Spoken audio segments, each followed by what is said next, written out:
Hey, my name is James Nicholson, and in this video I want to talk about Labour, the 7 game-changing policies that will mean good stuff, bad stuff, and lots in between for tenants, for landlords, for those that want to be a first-time buyer, and for those that don't want the green belt built on. There is lots of stuff that's come out since Labour has been in power from their manifesto and stuff that they've enacted already, and with the King's Speech and much, much more. So I'm going to talk about all of these things in detail in this video. So before we jump into this, as always, if you haven't done, subscribe to the channel over there and hit the bell notification. I've got new content every single day. We're one of the fastest growing property news channels.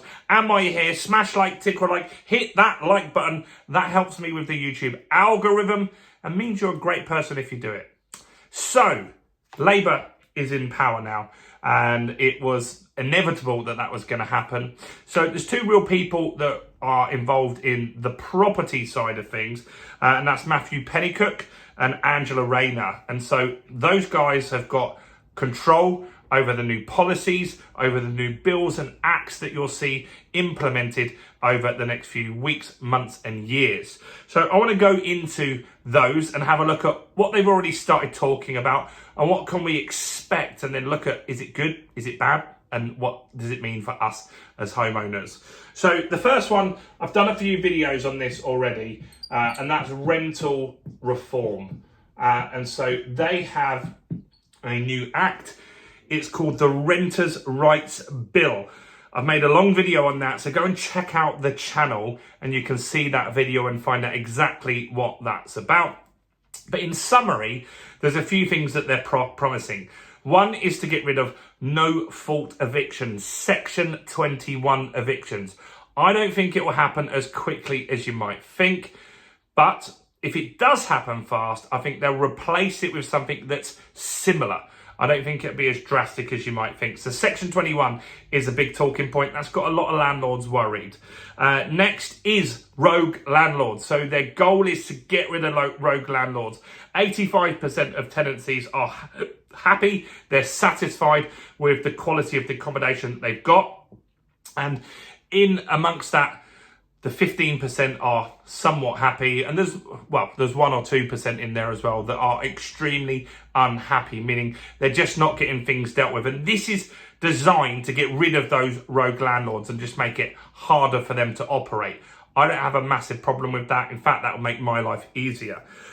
So that's one thing. This one is a little worrying, and we want to see exactly what happens here, because this has been promised and taken away by the Conservatives a number of times. So Labour are now talking again about EPCs, Energy Performance Certificates. And they're saying that they want landlords to get the properties up to a level C. Now, that is not realistic for some properties. If you've got a Victorian listed building, that might be impossible. So you've got to make a decision in that instance. Do you then disallow it and say it can't be rented? And if that happens, then you've got less rental stock. And so that's something that we've got to look at. We've got to keep an eye on, and that's what they are talking about. So EPCs are coming back in. Next is standards of property. So they want landlords to have high quality, high standards, which is fine. I don't have a problem with that. All my properties are a good standard. Next is there's an ombudsman that's going to be introduced. And the ombudsman is to deal with disagreements, arguments, and all that kind of stuff before it goes to court. So that's something that you'll see as well. So that's renters reform. Next, they want to help first-time buyers, as every government says that they do. Not really much here, in my opinion. All they're doing is continuing the mortgage guarantee scheme. That means that you can get a property that's a new build with a smaller deposit, and the government will back the rest of the deposit and make that lender happier to lend to you. So it's a Conservative policy. The Labour haven't really improved it or changed it in any way, but that's one thing that they're going to continue for first-time buyers. Next is building 1.5 million homes. Now, this one, I've heard this, you've heard this all before. It's just a constant thing that successive governments promise. they're going to build more properties. They all say they want to build 200,000 properties. Now the number's got up to 300,000 that we need to build in order to sustain the growth in our population. Now, how Labour are saying they're going to be slightly different here is they're going to firstly overhaul the planning departments, make it more streamlined, easier to get planning approval. That's one thing that they're going to do. They're also going to support the local councils. They're going to help them grow their planning departments so things can get dealt with faster. That's good. And next, hire more planning officers. So those things are good. If that happens, that will help planning get through faster. The big thing they're missing though, a lot of developments are paused at the moment, not because they can't get planning, it's because the interest rates are high. So that builder, they will borrow money to do the development. That's going to cost them more money. And their customers, the people that they sell to, me and you, we can afford less because interest rates are higher. So some of them are waiting for rates to come down. So that's interesting. We'll see how that works when the planning opens. Next is more building on brownfield. So brownfield will become easier. This is part of the planning stuff. They don't want you building on green belts, which is the fields and all the beautiful areas.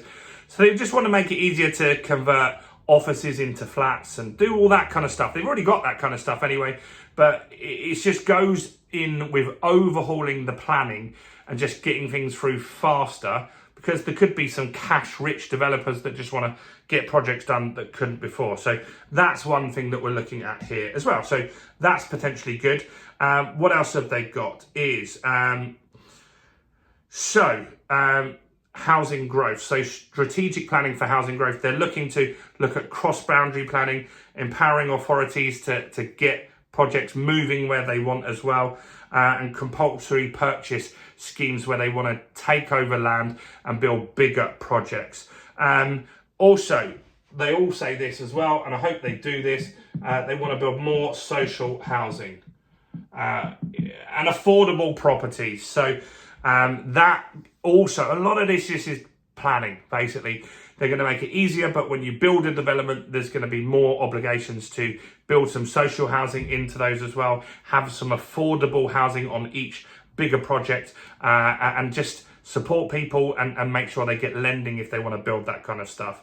And so sustainable development is another thing that they want to do. So they want to make sure that all of this new stuff is sustainable, green, high EPCs, isn't causing like pollution and stuff like that. It goes with the green stuff and the green initiatives that they've got. And so all of these policies coupled together, they all sound great. I just feel that we want to see some action.